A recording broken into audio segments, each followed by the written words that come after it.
What's up, everybody? Welcome to the View from Jamestown podcast edition. This is episode 82. This is the October 2022 edition, and we are sitting down this morning with Inside Sales Manager Nicole Greenberg, VP of Sales and Marketing AJ Petrarca, and TCC President Robb Roach. Good morning, everybody. Morning, Ben. Morning, Right? Benny. Good morning. Right? Kind of. 11:30. Almost lunchtime. Almost lunchtime. One of our later episodes. I feel like we usually record earlier in the day. Yeah, it's usually like the 10 a.m., 10:30 a.m., sweet spot. Switching it up. We are just the four of us. Obviously, Javi missing from action today. We'll have him on remotely in a little bit. But yeah, it's late October. How's everything going? Going well. Late October feels like it's late September outside. It sure does. Very good, though. My house was like 72 last night. Almost had to turn the AC back on. I know. That was a struggle there. You know, you went from heat, a couple weeks ago when it was down in the high 30s, and now it's like 70 today. So I haven't turned the heat on yet. We did once. Yeah. Still on AC. still going strong. It's peak leaf season outside. I'm sure you've been running that mower right around, now. picking up some leaves. Been picking up leaves. Yep. Can't keep up with it, but Yeah, my lawn looks rough right now. yeah. It's on the list. But yeah, so late October. Obviously starting to come into some of the holiday season, starting to see weather getting a little bit colder, even though it's been warm this week. So it's a bit of an outlier. But yeah, I think, it seems, I guess we're a month into what is the annual Q4.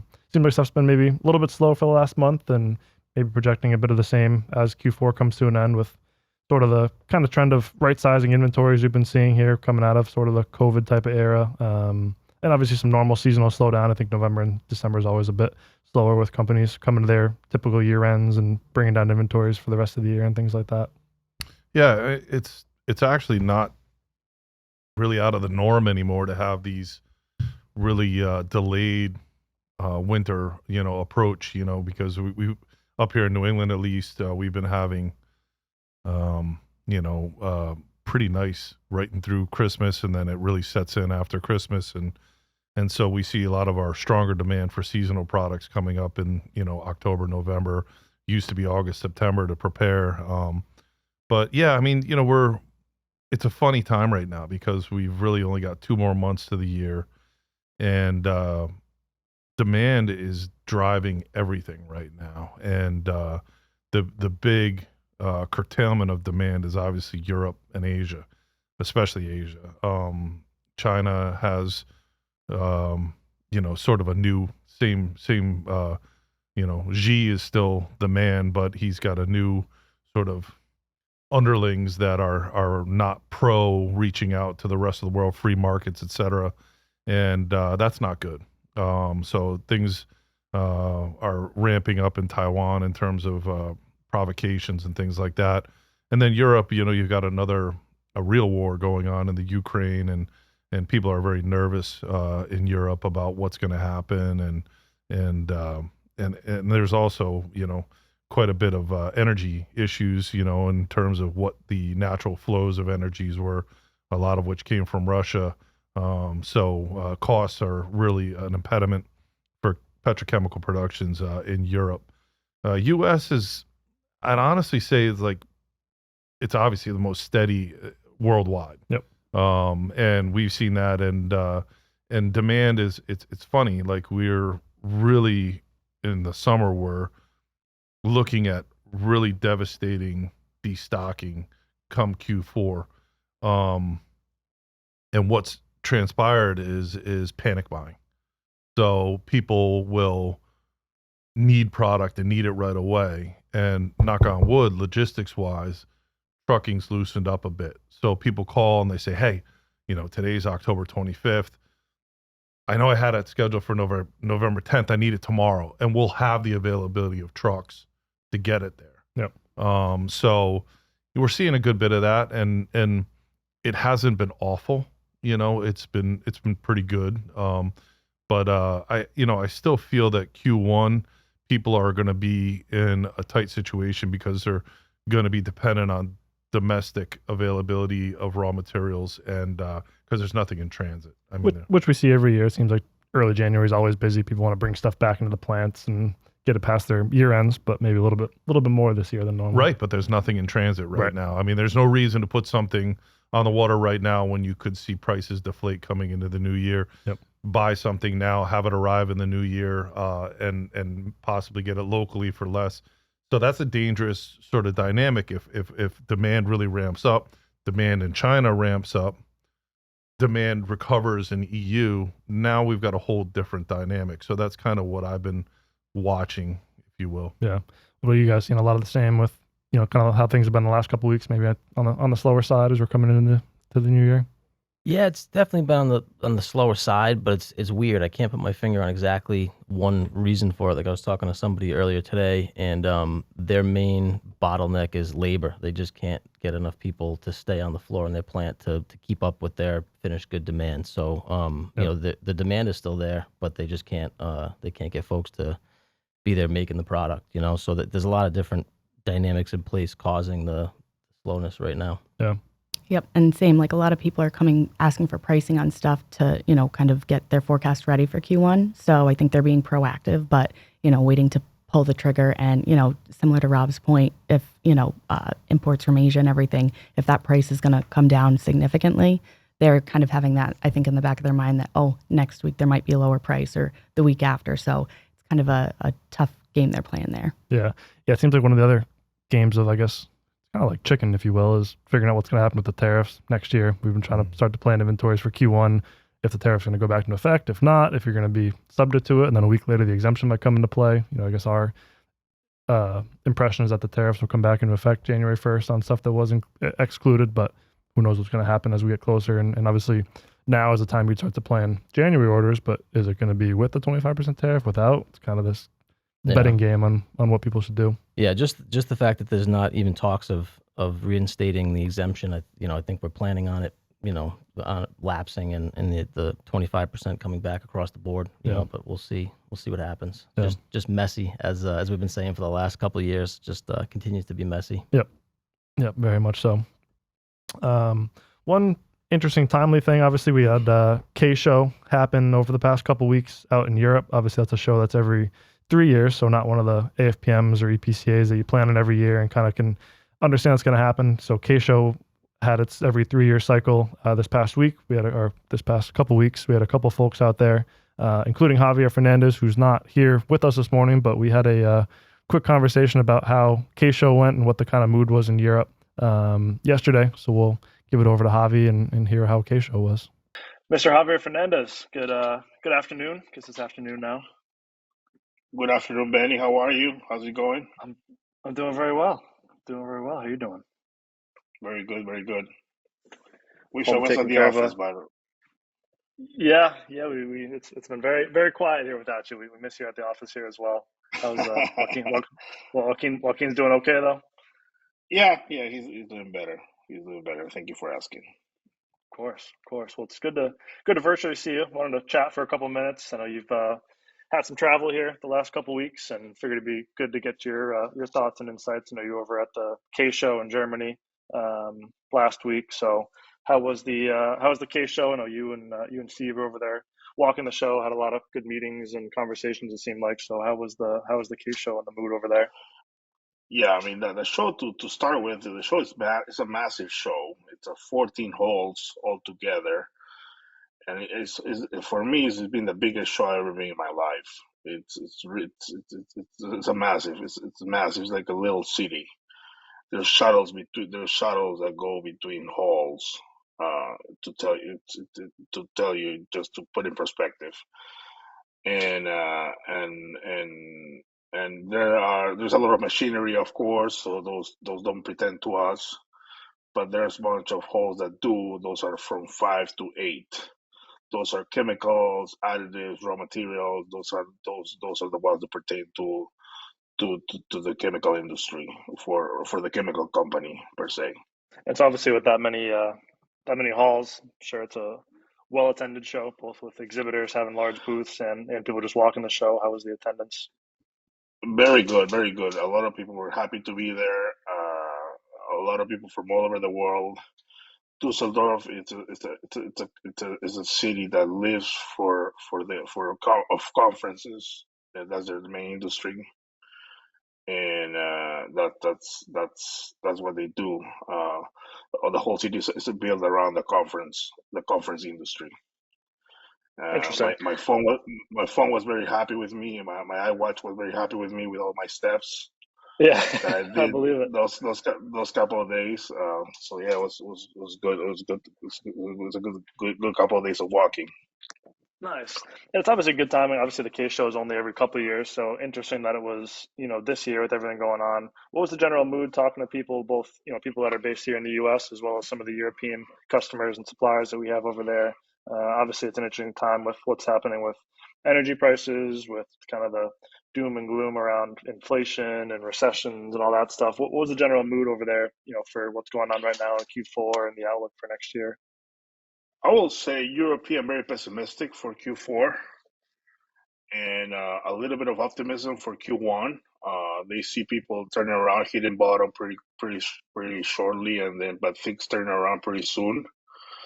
US seem to be fine. A lot of people not complaining about high inventories as we are, about destocking and stuff like that. But yeah, things seem to be promising for next year overall. Q4 is gonna be a dog, I think. It's gonna be good for anybody. But I hope I hope the best for Q1 and the year to come in Yeah, 2023. I think it mirrors a lot of what we see normally. Obviously, I think October, November, December are always a little bit quieter, just with companies coming to the end of the year and holidays and taking vacation and things like that. So maybe a bit slower than normal, even if it is normally on the slower side. And I think we've heard a lot of the same, things bouncing right back, whether it's right after the new year, sometime in Q1 seems to be kind of the common theme and hope. Yes, for sure. Yeah, it's definitely there's definitely all the Europeans are talking about or seem to be on the same note, but very doom and gloom for the most part. Yeah. Yeah. And obviously going to Europe is the opposite direction of going to see some of our business partners in Mexico and Latin America. But have you been in touch a lot with customers in Mexico, and what's the general fear here going on, kind of south of the border coming in the end of the year? South of the border, they're preparing for next year. December is pretty much a no working month. A lot of parties, a lot of end of year parties, a lot of social events happen at the end of the year. So pretty much November is the last working month of the year in Latin America, for the most part, and we have the APLA because of it, and that should be a good show. The agenda is filling up. Should be a good show. I'll be attending there with Steve Friedwald, and should be a good show. But yeah, Latin America is being definitely. I feel a slowdown, and but things should bounce back right back up, and in at the end of the year, starting January should be, because people want to keep inventories down to for the end of the year. People should be started getting orders in the water November, December for January arrivals. So you're starting to think in the next couple weeks, and kind of good timing with APLA for planning for putting loads in the water for November and December for Q1 Yeah, arrivals. yeah, I already got a few inquiries this week for first, second week of January arrivals. Um, yeah, people are already talking January. We're already talking January. Yeah, December is already gone at this Yeah, point. it's crazy to think about, especially you with doing a lot of imports and stuff with lead time. You're always almost like rushing the year along. You're already talking about January of next year, even though it's barely even fall here. So it's always crazy. Correct, correct. Well, I appreciate the updates. Glad that you're at least back in the state of Rhode Island, even if you're not here at the office. So, good talking to you. Appreciate the update, and we'll see you back here in the office here sometime soon. All right, thank you, man. Appreciate it. Thank you for your time. All right, moving on. Chemical industry news. We've seen kind of being in earnings season for Q3. So obviously a lot of companies, both chemical and non-chemical related, are announcing earnings and reports for how Q3 went and updating things for Q4. I know we saw one, obviously BASF, say that earnings and sales were still up for Q3. So it's been interesting seeing what's happening with earnings and how companies are reporting things happening. Obviously, sales dollars and prices staying high, maybe volume starting to come down a bit. Also have a couple issues out in the market, hearing some issues on butanol and other potential oxos. So it's been an interesting week or so with what's happening with some of those reports and kind of what's happening in the industry. Yeah, I mean, the European producers are under pressure still with natural gas. Even though there's just a report this week that there's quite a glut there, you're still looking at what, $30? AJ, you said is per MMBTU level. That's strong headwinds when it comes to earnings. If they're dependent on that natural gas ethylene chain. It's in terms of oxos, there's been a real glut in demand worldwide. So there's been a lot of, especially Asia, shutdowns, turnarounds, maintenances that have happened. And we've seen sort of a floor met with those prices at this point, and probably going to rebound a little bit based on the additional shutdowns, turnarounds that are coming. Just this week, there was a fire at the Sasol plant and in the U.S., and that's obviously going to have an impact on some OXO production. And then we just heard this morning that there was an accident, unfortunately, in Texas at the Eastman facility, and unfortunately somebody had passed away due to the accident, and that was shut down. That'll also impact the OXO chain. It's unfortunate that there is these types of issues, but definitely got to keep your ear to the ground and check the news all the time, because it is going to have an impact on your supply chain. Yeah, no, the energies has been interesting too. I know we were just talking about it. There's kind of this whole doom and gloom with coming into the winter with how expensive energies were, and obviously they are quite expensive based on historical prices, but saw big drops this month. I mean, 30-40%. I think the U.S. nat gas went from like 8 to 5. I think you said it was the equivalent of what, 95 down to like 30, which is obviously still incredibly expensive, but The EU, yeah. a big drop that I don't know. I don't think anyone really saw coming. It's surprising to see, and be interesting to see how that affects stuff coming into the winter. Yeah. Back in August, there was a lot of concern on how folks would even heat their homes in Europe this winter, but now they have too much nat gas, I guess, which is a different problem. But lot to play with. You see, like Biden's pushing for a lot of domestic oil production, and what you get when you pull oil from the ground is a lot of propane and natural gas. So as that ramps up, you should expect these propane and natural gas prices should fall. We've even heard that there's a pipeline full in Texas right now. So interesting to be coming into the cold weather season and have these energies be under pressure to go down.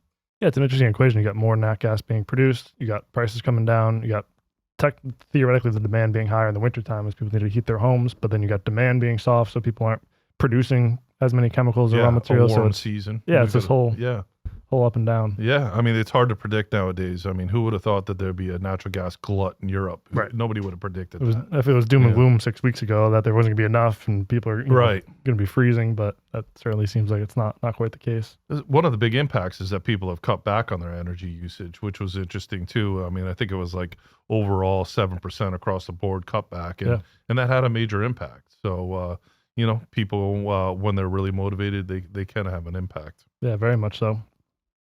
One thing along those same lines, I think we've seen gas prices ticking back up. I know the fuel surcharges, I think, are a bit higher, right? 4 or 5% higher than the last couple of weeks.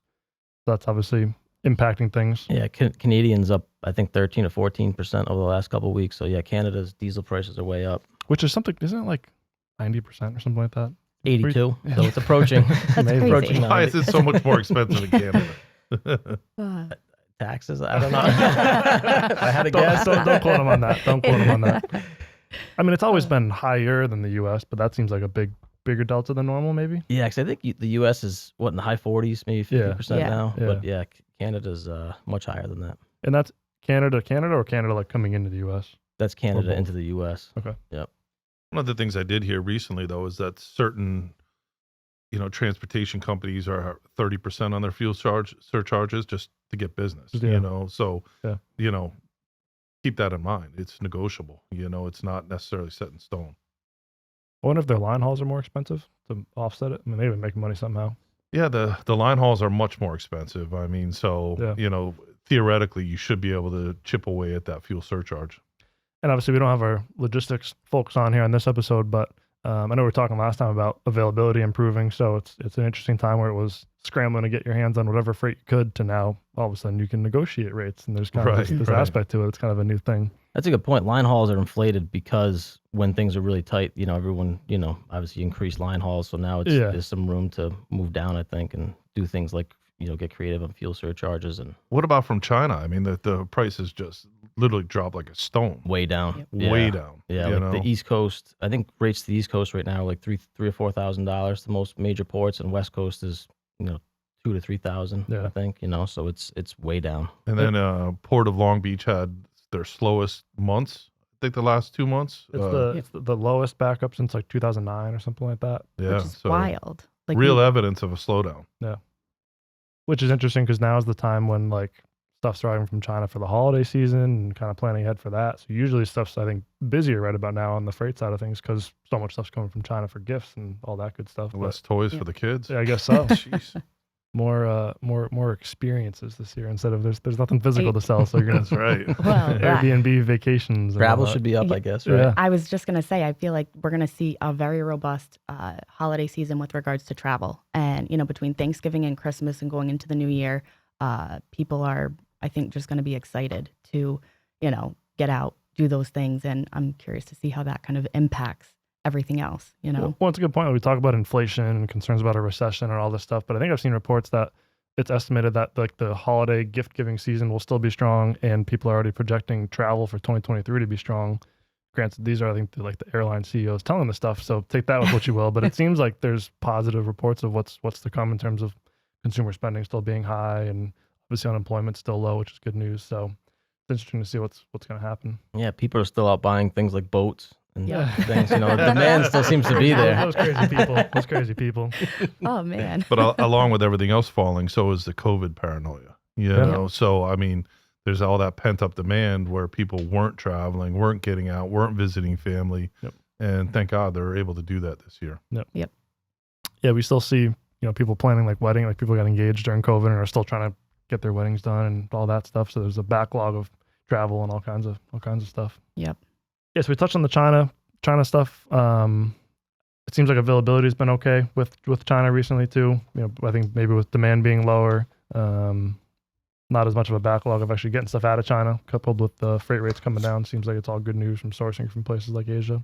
Yeah, I mean, even sort of a sense of a little bit of desperation on some products out of China. Like they're dropping prices pretty rapidly and wanting to move volume pretty aggressively. So it seems like because everyone's demand is off, China's demand, India's demand, Europe's demand, they're trying to, push product wherever they can. Yeah.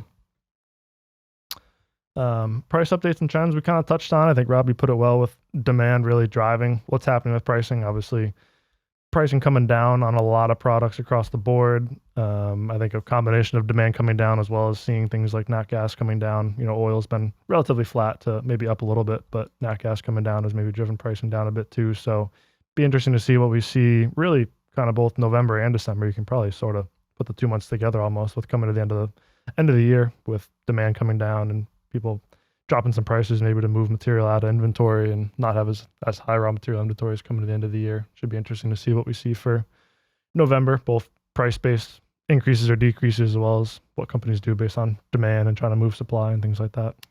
A lot of our products haven't free fell. You know what I mean? That's for sure. But propylene did last week. Propylene literally went in half, and that is mainly due to polymer demand and lack of it and oversupply. I think it's short term.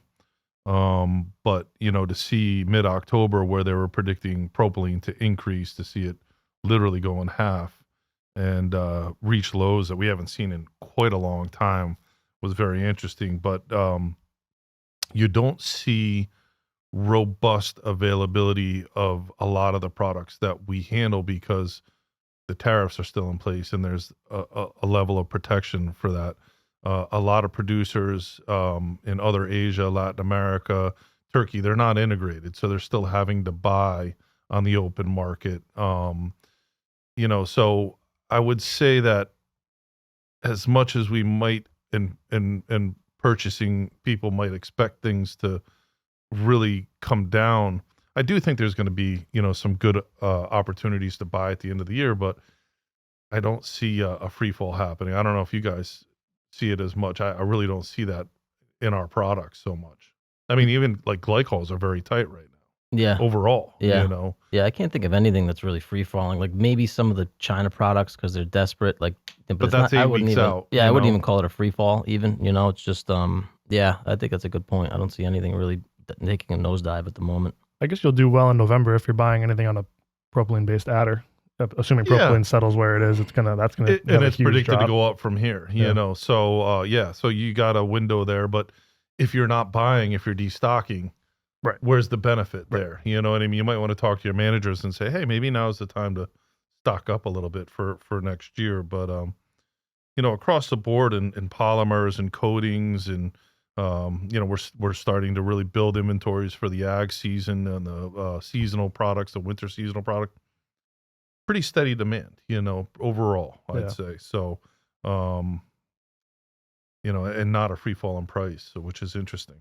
I think two things that we've seen too that Nicole could probably attest to. One, on like the sample side, it seems like sample activity's been busy. People are getting back to labs and testing different things, whether it's new projects or just approving new products. And Completely. it also seems that there's been kind of an uptick in just general phone calls, leads, new inquiries that we've gotten over the last week or two. It's definitely been, seems like slow in September and October, but it seems like it's kind of picked up a little bit over the last week or two. It certainly has. And I would say there's a big push. We talked about it at the office meeting last week for sustainable products, bio-based products. And I think that the way everyone's kind of looking at their formulations and product lines, they're looking to see how they can integrate that. So I feel like we're seeing a lot of that come into play now, where as before it wasn't as prevalent. So yeah, I could see especially like the 2023 year being a big year for that. I know something we talk about a lot, our sustainable products, and putting a focus on that, and something we'll be pushing more in the new year. But yeah, I think it's a big thing that'll come up here. We've been invested and we have a lot of bio-based products right now, and there's a lot more coming. Really, for the first time in my career, I've seen sustainable / bio-based products competitive with the petrochemical based. So it's interesting to see the technology catch up. Also, you're seeing like a lot of producers with credits, that they're able to apply, give a sustainable stamp to a petrochemical product. So yeah, it's been very, very interesting. And, people went through a period where they just wanted to get raw materials, and now they're able to get back to the lab.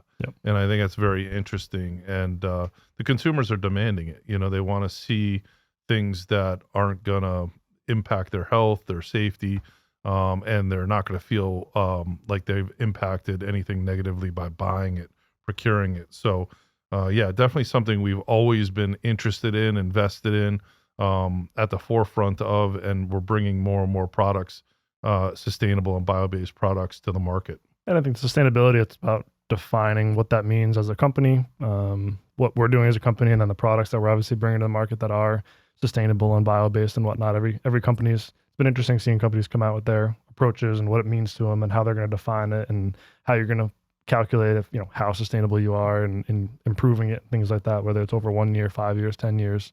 So it's been interesting seeing how companies are coming to approach it. And yeah, I think we've always been a very sustainable company in terms of how we approach our business, our people, and the fact that, we do care about the environment. We do care about the products that we sell and where they end up. And, and that's a personal thing with management that's flowed right through our business. And it's always been there, and it's something that's going to really drive this company in the future. Yeah, I know just the stuff we've worked on, like we have a bunch of Pevlin requests, which is obviously a bio-based plasticizer. Mm-hmm. We've had some ESO requests for bio-based polymers and things like that. So it's definitely been a hot topic, especially the last couple of weeks. Yep. And as you mentioned, the uptick, everyone getting back in the labs, it's a good sign that of what's to come, and everyone's forward moving with that. And, it's good to see. Yep.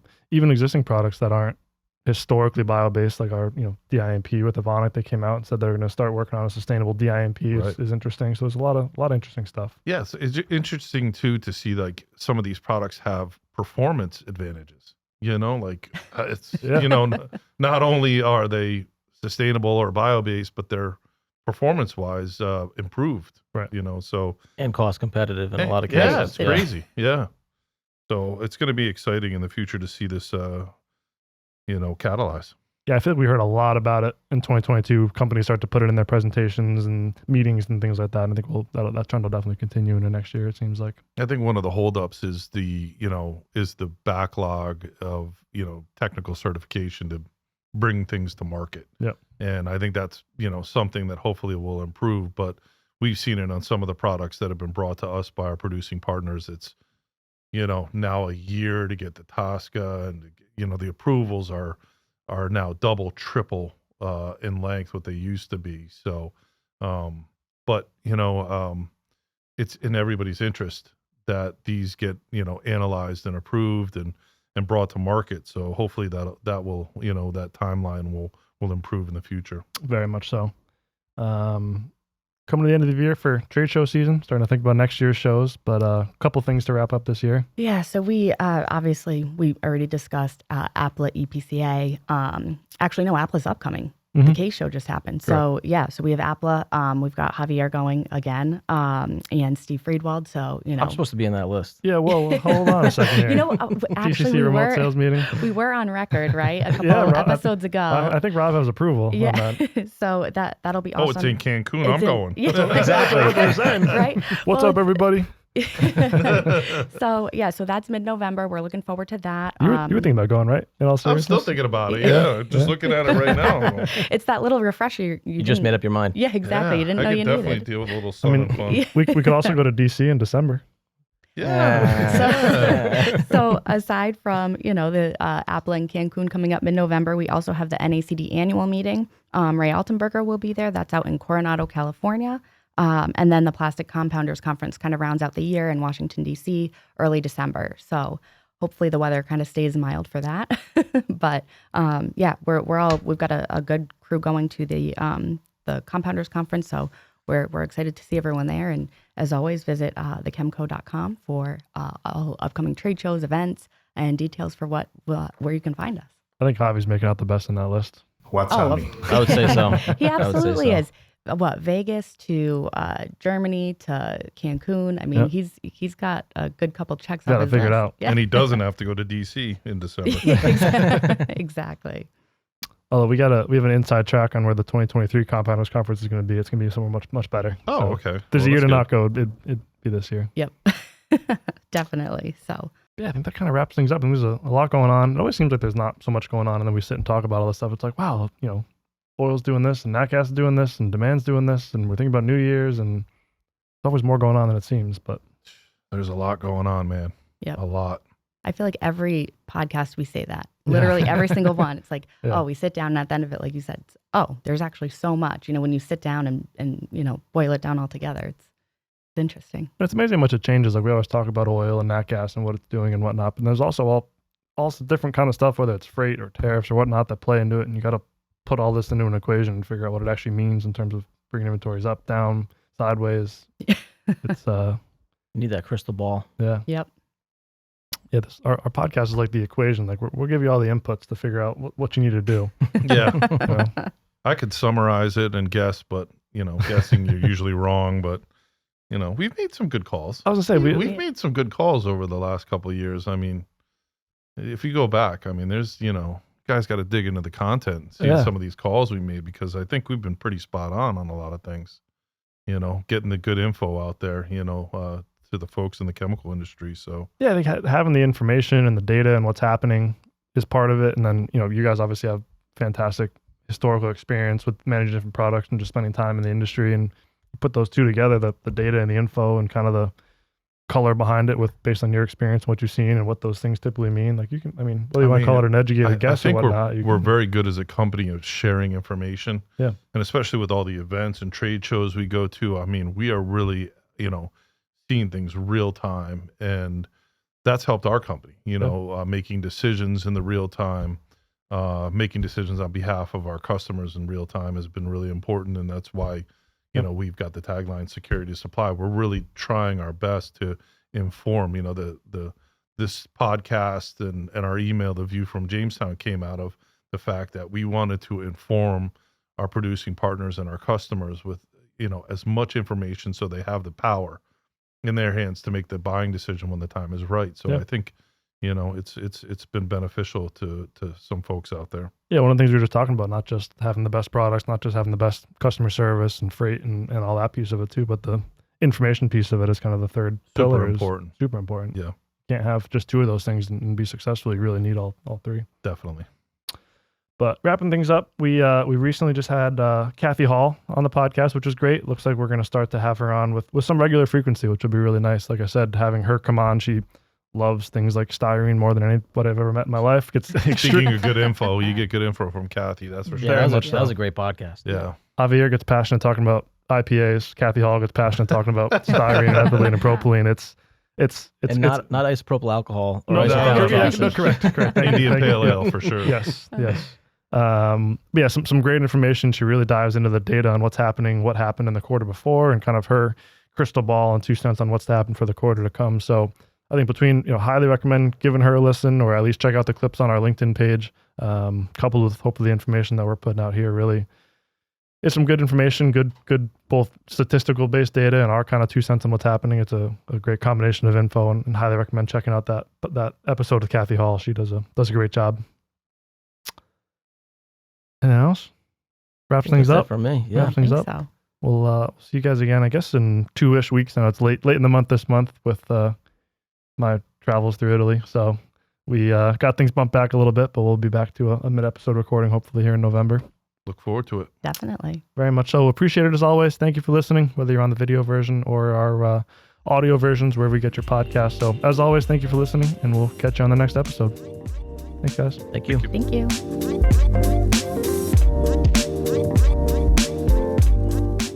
Thank you for streaming the View from Jamestown podcast edition. Like and subscribe for more.